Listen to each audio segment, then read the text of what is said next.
Steve and Dave were in a group here in Phoenix, and Dale was in a group up in Minneapolis that I went up to produce. And I always liked the way these guys worked in the studio. So it was funny that I put this production company together with the intent of developing new artists to sign them, and out of that, we ended up forming a new group. Cool. And so it's kind of ironic that the impetus for that really kind of put this new group in our laps, and we just got together here in Phoenix and started writing tunes, and it was just magic started happening. And again, it was passion. Mm-hmm. You know, one of those things, calling each other up, playing riffs over the phone to each other. You know, can't wait to get over to the guy's house on Tuesday so we can demo up some more tunes. You know, I mean, it's just really, I felt like being I felt like a teenager again. It was awesome. So we just rolled with that, and that's how we try to keep everything with the group, even still, you know, a couple years later here. Now we got the record out, and everybody's a great player, they're good writers, and I just try to really kind of, as the leader of the group, keep everybody's eye. Just remember that feeling we had when we first met. Let's not lose that. Right. Because once that's gone, then the whole thing kind of shifts to another thing that, you know, could or could not be good. So, Okay, I'm gonna read some, because I'm like, woo. Yeah. Fuck you. Yeah, cool. Yeah, you'll obviously do some editing, you know, but. Oh yeah. I don't think you need to. Sound bites. What kind of advice would you give the 18-year-old kid or the 35-year-old kid? Yeah. That's trying to come up. How to build a fan base and how to get the buzz out there and how to, you know, I mean, just besides persistence and just the passion, but what kind of things would you suggest for them to do as a band, as each individual person? You know, I think it comes down to what you want to do. You know, do you want to be an original artist? Do you just want to go out and play music because you love playing music and you don't care what you play? And maybe as you get a little bit older, maybe if you are going to be out playing, maybe making some money at it becomes more important, you know? And I say that because original music as an art form is kind of a dying breed right now. I mean, the things that seem to be packing the clubs right now and making the money are the sort of 80s cover bands, the 70s cover bands. Is that weird or what? I know. You know, these tribute bands, you know, and you know, look, God bless them, you know, it's like, you know, people want to go see a Van Halen or a Metallica or a Kiss tribute band, and, you know, people come out in droves, and I mean, they pack the clubs, so that's why the club owners book them, you know. I mean, those guys are making money. A lot of these guys are older guys, you know, in their 30s that have been kicking around trying to do original music, and for whatever reason, the planets didn't line up for them to have success with it. So they put together a, you know, Van Halen tribute band, and bam, they're packing the house, you know. And so they get to have their glory. They have fun playing.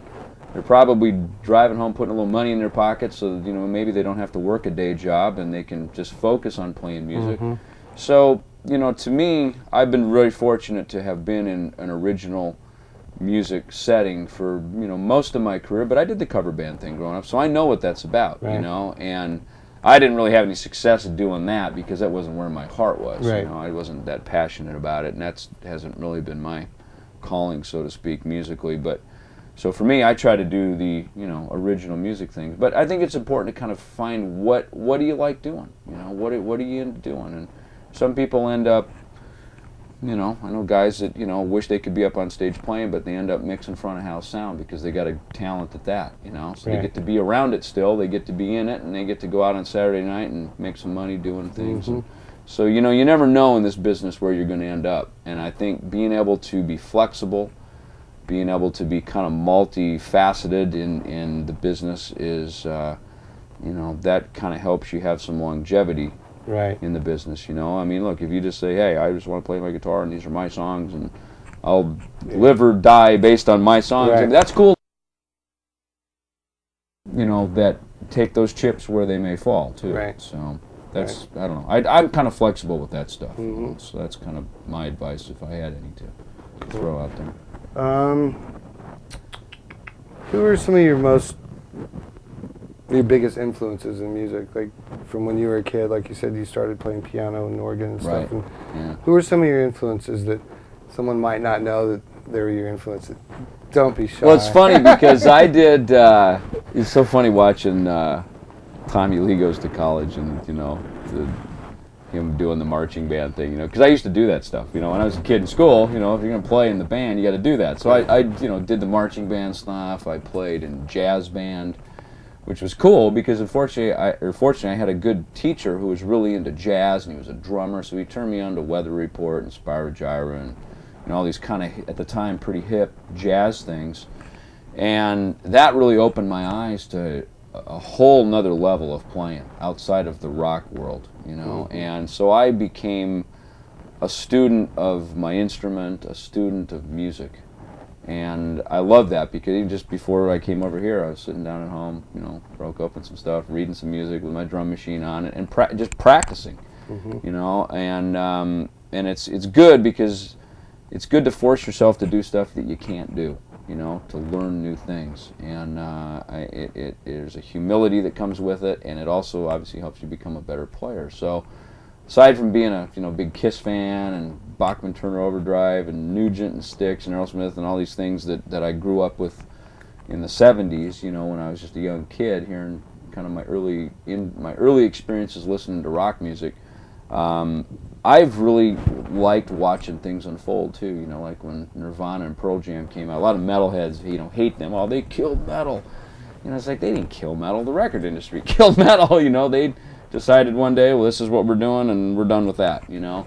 And usually, as new music, you know, new artists come in, you know, they shake things up, and that's quintessential rock and roll, man. That's what rock and roll's all about. Come in and rock shit up, man. Change it, you know.